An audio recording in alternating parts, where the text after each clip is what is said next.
Hello Honey's, நான் உங்கள் woodland angel. ஏற்கனவே உன்னை காதலிப்பதுன்ற சீரீஸோட அடுத்த படத்தை பார்க்க போகிறோம்.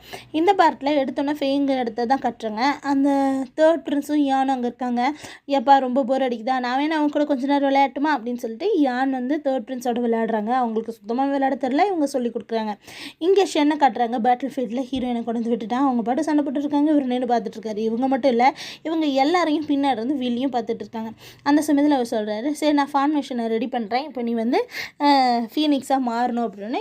வில்லி வந்துட்டு இதைத்தான் நான் எதிர்பார்த்துட்டு இருந்தேன் அப்படின்னு சொல்கிறாங்க. அதே மாதிரி 3 அம்பை விட்டோன்னே அந்த ஃபார்மேஷன் பில்லர்ஸ் வந்து உருவாகுது. இதை வந்து எல்லோரும் பார்த்து சந்தோஷப்பட்டு இருக்கும்போது அந்த வில்லி வந்து ஆப்போசிட் டீமில் இருக்க ஒரு ஜென்ரல் மேலே ஏறிடுறாங்க. அப்படியே உள்ளே போனோன்னே ஈவில் பவர் அவங்களுக்கு வந்துடுது. ஹீரோயின் வந்து சரி ஃபார்மேஷன் எனக்கு தெரியாது, நீ சொல்ல நான் செய்கிறேன் அப்படின்னு சொல்லி அவங்க ரெடி ஆகும்போதே நம்ம ஹீரோட வாள் வந்து ஷென்னை தடுத்துருது. அவங்க அப்படியே கீழே விழுக, ஹீரோயின் கீழே விழுக போக கரெக்டாக வந்து நம்ம ஹீரோ வந்து அப்படியே கேட்ச் பண்ணி அப்படியே ரொமான்டிக்காக கீழே வராங்க. அதை பார்த்தோன்னே இவ வந்துட்டு என்னது இந்த வாளா அப்படின்னு சொல்லிட்டு ஹீரோட வாளை பற்றி பேசுகிறாங்க. அப்போ வந்துட்டு ஹீரோ என்ன பண்ணுறாருன்னா, ஹீரோயின்ட்ட நான் ஒன்று சொல்லியிருக்கல, எனக்கு கேட்காம நீ எதுவும் செய்யாதுன்ட்டு அப்படின்னு சொல்லி ஏதோ காயமா அப்படின்னு சொல்லி பேசிகிட்டு இருக்கும்போது நேராக இவங்க வந்து நீங்கள் தீஜுனா அப்படின்னு சொல்லிட்டு அவன் ஆச்சரியமாக கேட்க மோவும் வந்துடுறாங்க. இவங்க 4 பேருமே அந்த இடத்த விட்டு போயிடுறாங்க. அப்போ வந்துட்டு அவர் சொல்கிறாரு, உங்கள் பக்கத்தில் இருக்க பொண்ணை மட்டும் எனக்கு கொடுத்துருங்க, அவக்கிட்ட தான் ஆரண்யாவோட மெமரிஸ் எல்லாம் இருக்கு அப்படின்னா. யார் இதுன்னு உனக்கு தெரியுமா, நீங்கள் தீஜுனா அப்படின்னு சொல்லியிருக்கீங்க. ஆமாம் நான் தான் தீஜு, நான் மன்னிச்சிருங்க, என்னால் உங்களை கண்டுபிடிக்க முடியல, நான் தான் அந்த ஸ்பெல்லே போட்டு விட்டுருந்தேன். ஆனால் இது வந்து நீ நினைக்கிற மாதிரி ஆரண்யா கிடையாது, இது என்னோடய பாய் ஃப்ரெண்ட் ஜோ அப்படின்னு சொல்கிறாங்க. என்னது நான் உன்னோட பாய் ஃப்ரெண்ட் ஜோவா அப்படின்னு சொல்லிட்டு இவங்களும் நின்றுட்டுருக்காங்க. அந்த சமயத்தில் நான் தான் சொன்னேன் இங்கேருந்து போனோன்னு கல்யாணம் பண்ணிக்கிறேனே அப்படின்னு சொல்லிட்டு இவங்க அமைதியாகவே இருக்க பாய் ஃப்ரெண்ட் ஜோவோட ஒரிஜினல் ஃபிகரை வந்து ஷென் பார்த்துட்டு என்னது ஏன் இப்படியெல்லாம் நடந்தது அப்படின்னு சொல்லிட்டு அப்படியே ஷாக் ஆகிட்டு இருக்கும்போது சரி நம்ம திரும்ப போற ஆரம்பிக்கிற மாதிரி இருக்கும். சரி நான் இருக்கல உனக்கு வா நம்ம போகலாம் அப்படின்னு சொல்லிட்டு ஹீரோயினை கூப்பிட்டு போக ஷென் கிட்ட வந்து எல்லாத்தையும் அந்த மிரர் மூலயமா காட்டுறேன், நீங்கள் 2 பேருமே ஷேடோஸ் தான் அப்படின்னு சொல்லிட்டு. இத்தனை நாள் நான் செஞ்சதெல்லாம் பிரச்சனையாக போயிடுச்சு அப்படின்னு சொல்லிட்டு இவர் ஷாக்காகி அதை பார்த்துட்டு இருக்கும்போது ஹீரோவும் ஹீரோயினும் அந்த பக்கம் வந்துட்டு இருக்காங்க. அந்த ஆப்போசிட் ஜெனரல் இருக்கார்ல, அவர் வந்து பேசுகிறார். அவர் பேசணும்னு நம்மளுக்கு தெரியுது அவங்க மேலே வில்லி இருக்காங்கன்ட்டு. அவங்க வந்து ஃபைட் பண்ண ஆரம்பிக்கிறாங்க. அப்போ வந்து ஹீரோ நம்மளோட ஷென்னும் எல்லாத்தையும் பார்த்துட்டு ஷாக் ஆகிட்டாரு. இத்தனை வருஷமாக நான் இருந்தது ஷேடோவா, நான் காத்துட்டு இருந்தவ திரும்ப வரமாட்டாளா அப்படின்னு சொல்லிட்டு அந்த லேம்பை பார்த்துட்டு அப்படியே தண்ணிக்குள்ளே இறங்குறாங்க. அது ஃபுல்லாக லேவண்டராக ஆகும்போதே நம்மளோட மோக்கு வந்து தெரிஞ்சிருச்சு இனிமேல் அவனை காப்பாற்ற முடியாதுன்ட்டு.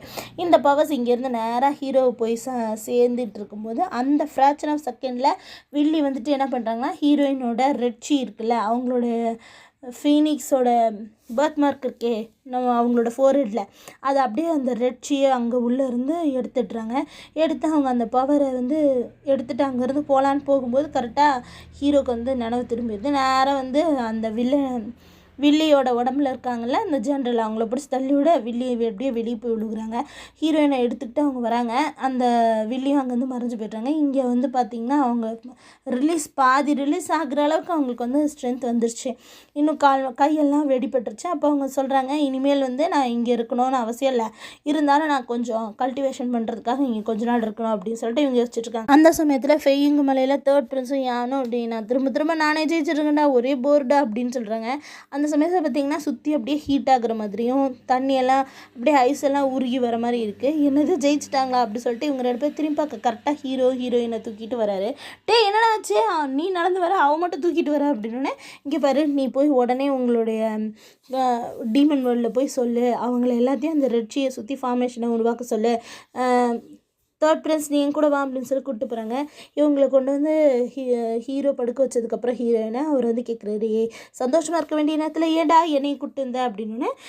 ஏதாவது காயப்பட்டுருச்சா, அவளுக்கு காயப்பட்டது நான் உன்னை காயப்படுத்தியிருப்பேன் அப்படின்னு சொல்லிட்டு நம்ம ஹீரோவும் சொல்லிக்கிட்டு இருக்கேன். அந்த சமயத்தில் அவர் சொல்கிறாரு, இந்த மாதிரி வில்லியோட ரிச்சி நம்மளுடைய ஹீரோயினோட நெத்தியில் தான் இருந்துச்சு, இப்போ அவள் வந்து பிரச்சனையில் இருக்கா, ஏன்னா ஃபெயிங்கு மேலே ஃபுல்லாக இவளோட ரத்தமும் இருக்குது அப்படின்னு சொல்லும்போது உடனே இவர் ஆர்டருக்காக இவ்வளோ நேரம் ஜாலியாக பேசிகிட்டு இருந்தாலும் அவருடைய கடமைன்னு வரும்போது உடனே சொல்லுங்கள் தீஜுன்ற மாதிரி வணங்கி நிற்கும்போது அவர் சொல்கிறாரு, நீ உடனே வந்து இவங்க 2 கிளான்ஸும் இருக்காங்களா அவங்கள கூட்டிகிட்டு நேராக போய் நம்மளோட வில்லியை சுற்றி ஃபார்மேஷனை உருவாக்க சொல்ல அப்படின்னு சொல்கிறாங்க. உடனே அவரும் சரின்னு சொல்கிறாரு. அதுக்கப்புறம் ஆனால் இந்த விஷயம் எதுவுமே ஹீரோயினுக்கு தெரியக்கூடாது அப்படின்போது ஹீரோயின் வந்து ஒரு சின்ன ஃபேரி தானே, அப்போ அவங்க உங்களுக்காக எது வேணாலும் செய்யலாம்ல அப்படின்னு. இல்லை அவள் வந்து எனக்காக நிறைய விஷயங்கள் செஞ்சுருக்கா, இனிமேல் அவள் என்னால் கஷ்டப்படக்கூடாது அப்படின்னு ஹீரோவும் சொல்லிட்டு. உடனே ஹீரோ வந்து வில்லியை பார்க்க வரும்போது வில்லி ஒன்றுமே ஒன்றுமே தெரியாத மாதிரி கையெல்லாம் கட்டி போட்ட மாதிரியே நின்றுட்டுருக்காங்க. அப்போ அவர் பார்த்துட்டு 60% உனக்கு பவர் இருந்தால் நீ இப்படி நடிக்கிறியா, இருந்தாலும் நான் இதை நம்ப மாட்டேன்னு சொல்லி தன்னோட பவர்ஸை வச்சு திரும்ப அவங்கள கட்டி போட்டுடுறாரு. அப்போ வந்து அவங்களுக்கு இப்போ ஹீரோயினுக்கு வந்து காயப்பட்டிருக்கு இல்லையா, அதனால் அவர் வந்து தன்னுடைய பவர்ஸை யூஸ் பண்ணி அவங்கள காயமும் படுத்திட்டு போயிடுறாரு. அப்போ பார்த்தீங்கன்னா நைட்டு தூங்கிட்டு இருக்காங்க. திரும்பி பார்க்குறாங்க, ஹீரோயின் முழிச்சிட்டு என்னது நம்ம வந்துட்டோமா அப்படின்னு சொல்லிட்டு இப்போ ஹீரோ இங்கே பக்கத்தில் தூங்கிட்டு இருக்கிறப்ப அவங்க கேட்குறாங்க, நம்ம வந்துட்டோம் வெளியே, இனிமேல் நீங்களும் நானும் ஹஸ்பண்ட் அண்ட் ஒய்ஃப் எல்லாம் இல்லை, நம்மளாவே மாறிட்டோம், ரொம்ப சந்தோஷம், பரவாயில்ல, எந்த பிரச்சனையும் வரல அப்படிங்கும்போது ஆமாம்மா எந்த பிரச்சனையும் இல்லை, நீ படுத்துக்கோ அப்படின்னு சொல்லிட்டு அவர் படுக்க தூங்க வைக்கிறாரு. இனிமேல் நம்ம இங்கேயும் நல்லா இருக்கலாம் அப்படின்னு சொல்லிட்டு அந்த சமயத்தில் பார்த்திங்கன்னா நம்மளுடைய ஜீஹோ வந்து இவங்களோட இடத்த பார்க்கலாம் சொல்லிட்டு ஹீரோவை பார்க்க ஓடி வந்திருப்பாங்க. அப்போ வேறு எட்டி பார்த்துருப்பாங்க நம்ம ஹீரோயினே. அதை பார்த்தோன்னே அவங்க கையில் வச்சு இந்த லைட்டு கீழே போட்டு ஓடிருப்பாங்க. ஹீரோ எந்திரிச்சு பார்ப்பாரு, கதவு மட்டும் தந்திருக்கு, கதவை சாத்திட்டு படுத்துக்குவார். வேறு எதாவது இருந்திருக்கோம்னு யானை அவங்கள பார்க்க வந்திருக்காமனு, யான் இங்கே இல்லை, நான் அவனை ஏற்கனவே அனுப்பிச்சிட்டேன், காற்றுல கதில் திறந்திருக்கோமா பாடுமா அப்படி சொல்லி படுக்க வச்சுட்றாங்க. அவங்களுக்கு தலை சுத்தமாக இருக்குது, சரி படுத்து தூங்கு, ரெஸ்டடு, ஏன்னா நீ டயர்டாக இருக்குன்னு சொல்லிட்டு தன்னோட பவர்ஸை கொஞ்சம் கொடுக்குறாங்க. அந்த சமயத்தில் ஜீஹோவும் வந்து கண்ணாடியை பார்த்துட்டு அடிச்சிட்டு இருக்காங்க, நான் அவருக்கு செட் ஆகலை அப்படின்னு சொல்லிட்டு. இங்கே யான் வந்து அவங்களுடைய டீம்கிட்ட எல்லார்ட்டையும் சொல்லிவிட்டு அவங்கள அந்த ரெட்சி இவங்கக்கிட்ட ஒரு ரெட்சி இருக்கும்ல, அதை வந்து அவங்க காப்பாற்றுறதுக்கான ஃபார்மேஷனை வந்து போட்டுட்ருக்காங்க. அது வெளியே வரக்கூடாது தன்னை பவர்ஸை வச்சு. இப்போ கரெக்டாக அந்த நீயை கட்டுறாங்க. அவர் அப்படியே ஒரு ஈவல் சிரிப்போடு அதை பார்த்துக்கிட்டே இருக்கார். அப்போ பார்த்திங்கன்னா நம்மளுடைய தேர்ட் பிரின்ஸ் வந்து அந்த ஓவல் கிளான்கிட்டையும் பேர்ட்ஸ் கிளான்கிட்டையும் பேசிகிட்டு இருக்காங்க. அவங்க 2 பேரும் ஒத்துழைச்சி சரி நாங்கள் உங்களுக்காக வந்து போராடுவோம் அப்படின்னு சொல்லிட்டு இருக்காங்க. காலையில் பொழுது விழுந்துருச்சு. ஹீரோயின் முழிச்சு பார்க்குறாங்க. ஹீரோ கரெக்டாக உள்ளே வந்து என்னம்மா பண்ணிகிட்ருக்க, இப்போ பரவாயில்ல அப்படின்னு சொல்லும்போது யார் நீ அப்படின்னு கேட்குறாங்க. ஏன் நீ என்னை மறந்துட்டியா அப்படின்னு கேட்கும்போது நீ யார் அப்படின்னு சொல்லி கேட்குறாங்க. அப்போ வந்துட்டு நான் வந்து சின்சு பை ஃபென்ச்சோ அப்படின்னு சொல்லுவேன். சரி நான் யார் அப்படின்னா, நீ என் கூட கிளாஸில் படிச்சியா, நான் டேட்டிங், நான் வந்து என் கூட விளையாடுறதுக்கு வந்தியா, நீ அந்த ஆளா, அப்படி இல்லையா அப்படின்னு சொல்லிட்டு எல்லாம் கேட்டிருக்கும்போது சரி அப்போ நான் யாருன்னு தெரியல, அப்போ நான் டேட்டிங் பண்ணேன் அவங்களா அப்படின்னு ஹீரோ கண்டுபிடிச்சிடுறாரு. போய் பேசுகிறாங்கன்னு சொல்லிட்டு அவங்க கையிலேருந்து தன்னோட முடியை எடுத்து விட்டுட்டு அவங்க சொல்கிறாங்க, அப்போ நீ மறந்துட்ட, சரி நான் சின்சு கொண்டு போய் உன்னை பற்றி கல்யாணத்துக்கு பேசலான்னு பார்த்தேன், சரி விட்டு நீ என்னை மறந்துட்டல அப்படின்னு சொல்லிட்டு போகும்போது இல்லை இல்லை இல்லை இல்லை அப்படி சொல்லிட்டு வேகமாக ஓடி வந்துட்டு இல்லை எனக்கு ஞாபகம் வந்துருச்சு அப்படின்னு. என்ன ஞாபகம் வந்துச்சு அப்படின்னா, ஞாபகம் வந்துச்சு, நான் வந்து ஆரண்யாவா, இது ஆரண்யா ட்ரீம் தானே அப்படின்னா, இல்லையே அப்படிங்கிறாரு. அப்போ வந்து நான் ஆரண்யா, நீங்கள் வந்து சீசு அப்படி தானே அப்படின்னு. அது ட்ரீமில் அதெல்லாம் இல்லை, முடிஞ்சு போச்சு, சரி நம்ம வந்துட்டு போகிற அப்படின்னா ஓடி வந்து பேக் ஹக் ஒன்று கொடுத்துட்டு ஹீரோயின் சொல்கிறாங்க, சாரி என்னை மன்னிச்சிருங்க, எனக்கு ஞாபகம் வந்துருச்சு, நீங்கள் வந்து தேய்ச்சு நான் வந்து பயஃபென்ச்சோ அப்படின்னோடனே உடனே இவர் நெத்திர ஒரு சுண்டு சொல்கிறாரு. வலிக்குது, இனிமேல் நான் அதை செய்ய மாட்டேன். என்னதே இன்னொரு தடவை நீங்கள் செய்யலான்னு இருக்கியா அப்படின்னு சொல்கிறாங்க. இல்லை இல்லை இன்னொரு தடவையே கிடையாது அப்படின்னு. சரி நீ போய் அப்போ நீங்கள் சொன்னது உண்மை தானே, நம்ம போகிறது தானே அப்படின்னு. ஃபஸ்ட்டு நீ போய் குளிமா அப்படின்னு சொல்கிறாரா. உடனே நீங்கள் வரலையா அப்படின்னு.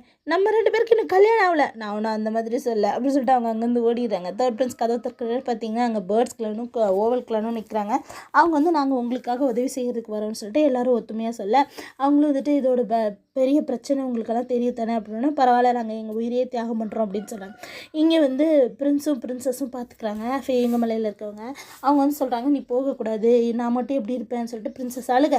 பிரின்ஸ் இருந்துட்டு நான் வந்து என் வாழ்க்கையை வந்து கண்டிப்பாக நம்மளோட கிளானுக்காக தான் கொடுப்பேன், நீ இங்கேயே தான் இருக்கணும், நம்மள எல்லோரும் போயிட்டா எப்படி, நீ இங்கே தான் இருக்கணும் அப்படின்னு சொல்லிட்டு அவங்கள சமாதானப்படுத்துகிறாங்க.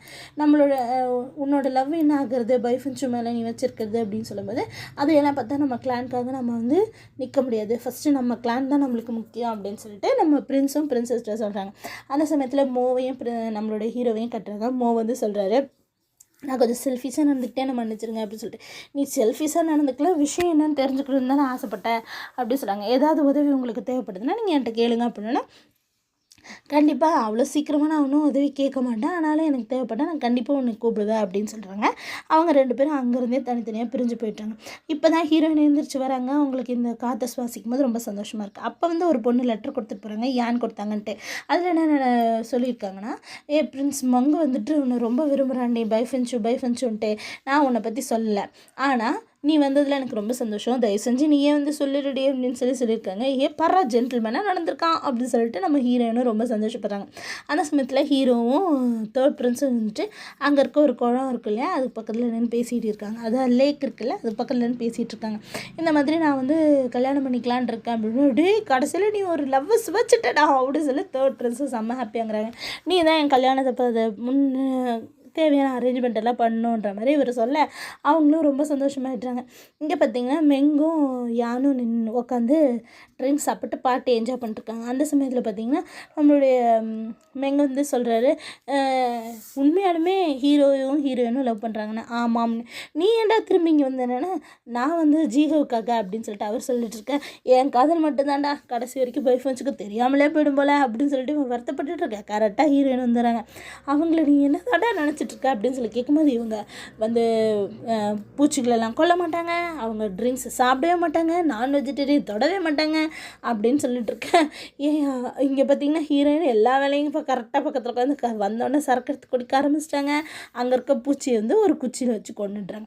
இதை பார்த்தோன்னா ஏன் நீ நினைக்கிற பிள்ளை சப்போஸ் பாய் ஃப்ரெண்ட்ஸு மாதிரி இருந்ததுன்னா நீ என்ன பண்ணுவேன்னு, ஐயோ இதெல்லாம் நம்ப மாட்டேன், இதெல்லாம் உண்மைன்னு தெரிஞ்சால் நான் செத்தே போயிடுவேன் அப்படின்னு. ஆனால் அது வந்துட்டு அப்படின்னு யான்னு சொல்கிறதுக்குள்ளேயே பாய் ஃப்ரெண்ட்ஸ் இப்படியே பார்த்துட்டே இருப்பாங்களா, என்ன சொல்ல வரீங்க அப்படின்னு.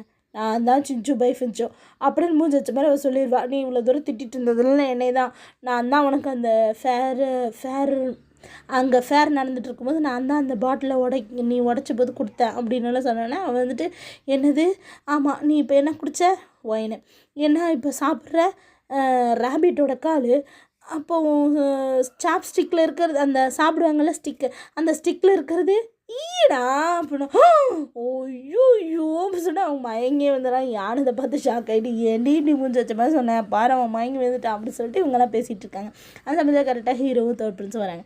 இவன் எழுந்திரிச்சு ஐயோ இப்படிப்பட்ட பிள்ளையவா நான் விரும்பினேன், ஐயோ நான் நினச்சி பார்த்த பிள்ளையே வேற, உலகத்தில் இப்படியுமா பிள்ளைங்க இருப்பாங்க அப்படின்னு சொல்லிட்டு அவன் கத்திட்டே அங்கேருந்து ஓடிட்டான். அவனை வந்துட்டு ஐயோ நான் இதெல்லாம் நினச்சே பார்க்கலப்பா, நான் வேணா போய் அவனை சமாதானப்படுத்தட்டுமா அப்படின்னு ஹீரோயின் கிட்ட, தேவையே இல்லைம்மா நீ போய் அவன் இதயத்தை உடைக்காத, நானே போய் பார்க்குறேன் அப்படின்னு சொல்லிட்டு அவர் போக அவர் பின்னாடியே தேர்ட் பிரின்ஸை போயிட்டு இது 2 பேர் பார்த்துட்டு எங்கே இவங்க 2 பேர் இவ்வளோ ஒத்துமையாக போகிறாங்க அப்படின்னு சொல்லிட்டு நம்ம ஹீரோயின் கேட்டுட்ருக்காங்க.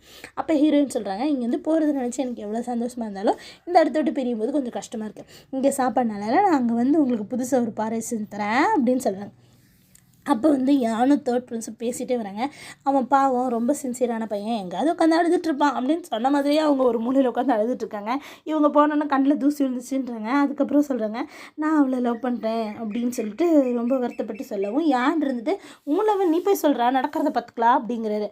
உடனே இதை கேட்டோடனே அவர் அப்படியே ஷாக்காகி நின்று எல்லாரும் அவங்கள பார்த்துட்டு இருக்கிறதோட இந்த பாட்டு முடியுது. அடுத்தடுத்த பாட்டு பக்கத்துக்கு என் சேனல்